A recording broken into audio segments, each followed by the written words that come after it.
Magandang araw mga kababayan at sa aking mga kabatang pasaway.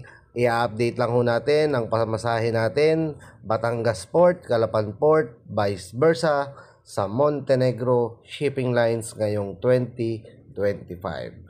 Sa regular po ay 528 pesos at sa atin pong student ay 422 pesos. Sa senior citizen ho at sa ating PWD ay 377 pesos. Sa minor naman po, 3 years old hanggang 7 years old ay 264 pesos. Yan po ang update sa ating pamasahe, Calapan Port, Batangas Port, vice versa. Sa mga nakafollow po sa akin dyan, please share this video para updated po lahat ng biyaheros natin. At sa mga hindi pa po nakafollow, please follow my Facebook page, Batang Pasaway Vlog, para updated do kayo sa mga ina-upload kong video. Ingat mga kababayan. God bless us all.